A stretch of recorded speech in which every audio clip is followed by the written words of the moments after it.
முருகர் நிகழ்த்திய அற்புதங்கள் என்று பல கதைகள் உண்டு. வரலாற்று ரீதியில் லேட்டஸ்டாக அருணகிரிநாதர் கதையை அறிந்திருப்பீர்கள். ஆடாத ஆட்டமெல்லாம் ஆடியதால் தொழுநோய் வந்து உற்றார் உறவினர் எல்லாராலும் விரட்டியடிக்கப்பட்ட அருணகிரிநாதர் தான் செய்த தவறுகளை உணர்ந்து இனியும் தான் வாழ்வது வீண் என்று முடிவு செய்து திருப்பரங்குன்றம் மலையில் இருந்து குதித்து தற்கொலை செய்ய முயல்கிறார். அப்போது முருகர் தடுத்து நல்ல உடல் நலனையும் அருளையும் வாரி வழங்கியது வரலாறு.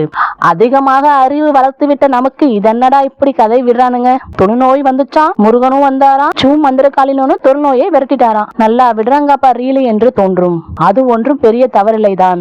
அது அப்படியே இருக்கட்டும். இன்று நான் என் உறவினர் வாழ்வில் நடந்த சில விஷயங்களை பகிர்ந்து கொள்கிறேன். இது நடந்தது சரியாக 22 வருடங்கள் முன்பு. அவர் ஒரு கடின உழைப்பாளி. கல்யாணமாகி 2 வருடங்களே ஆகியிருந்தது. குழந்தை இல்லை. நன்றாக இருந்த மனிதர் திடீரென மெலிய தொடங்கினார். கூடவே தீராத தலதோஷம் வேறு. பல மாத்திரைகளை அவராகவே வாங்கி போட்டும் ஒன்றும் கேட்கவில்லை. உடம்பில் இருந்த சதையெல்லாம் யாரோ ஸ்ட்ரா போட்டு உறிஞ்சுவது போல் தினமும் அவரின் மெலிவு சீராக இருந்தது. கூடவே இருமலும் சேர்ந்து கொண்டது.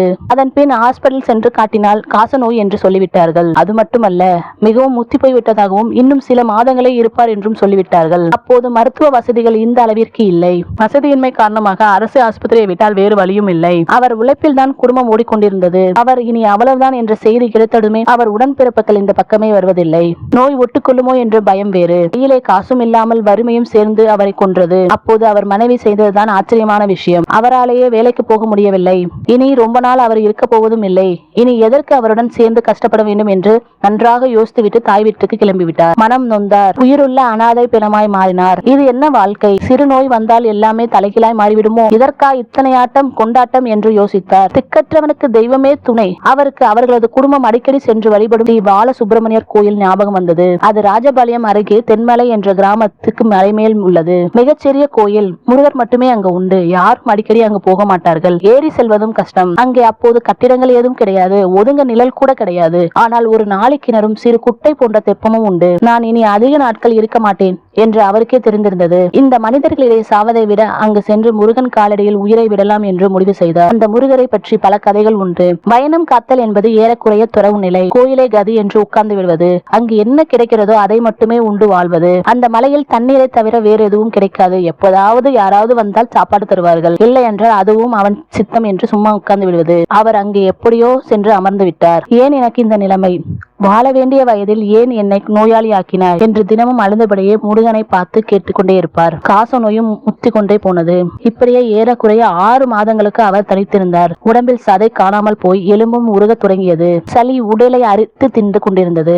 அவர், மலை, முருகர் மூவர் மட்டுமே இருந்தனர். நாளாக அவரே மலை போல் தன்னை பற்றிய உணர்வற்றவராய் ஆனார். தன் உடலை மறந்தார். நோயை மறந்தார். முருகனை மட்டுமே நினைத்தார். முருகர் மட்டுமே அவருக்கு தெரிந்தார். இவரும் சிலையாய் முருகன் சன்னதி எதிரே அமர்ந்திருந்தார். ஒரு கார்த்திகை மாத நள்ளிரவில் அவருக்கு ஒரு குரல் கேட்டது. எழுந்து உள்ளே வா என்று கற்பகரத்தில் இருந்து ஒரு குரல் கேட்டது. அவர் எழுந்து உள்ளே போனார். அங்கே முருகன் சிலை இல்லை. கண்ணை கூச செய்யும் ஒளி மட்டுமே அங்கே இருந்தது. அவருக்கு இது கனவோ என்று தோன்றியது.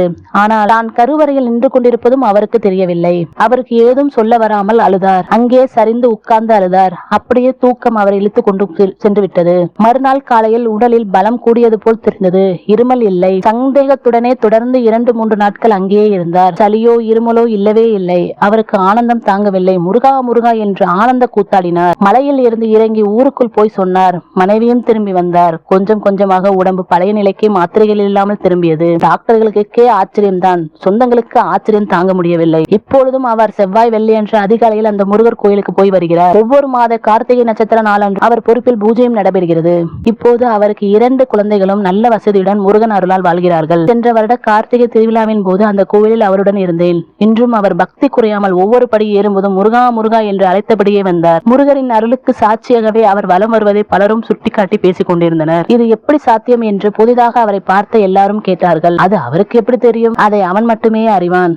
கோயிலுக்கு செல்லும் வழி. ராஜபாளையத்தில் இருந்து திருநெல்வேலி செல்லும் வழியில் பருவக்குடி முக்ரோடு பஸ் ஸ்டாப்பில் இறங்கவும். அங்கிருந்து தனியே சிவகிரிக்கு ஒரு சாலை செல்லும். அதில் சென்றால் 2வது ஊர் தென்மலை. அங்கே மலை மேல் வீற்றிருக்கிறார். சிறிய கோயில். இப்பொழுதும் கொஞ்சம் எடுத்து கட்டியுள்ளார்கள். வெள்ளிக்கிழமை மட்டுமே பூஜை நடக்கும். ஆனால் மற்ற நாட்களிலும் நல்ல அதிர்வு இருக்கும் இடம் அது. யாருமே இல்லாத நேரத்தில் தரிசிப்பதும் நல்ல அனுபவம் தான். நம்பினோர் கைவிடப்படார். இந்த வீடியோ பிடிச்சிருந்தா லைக் பண்ணுங்க, ஷேர் பண்ணுங்க, சப்ஸ்கிரைப் பண்ணுங்க. நன்றி.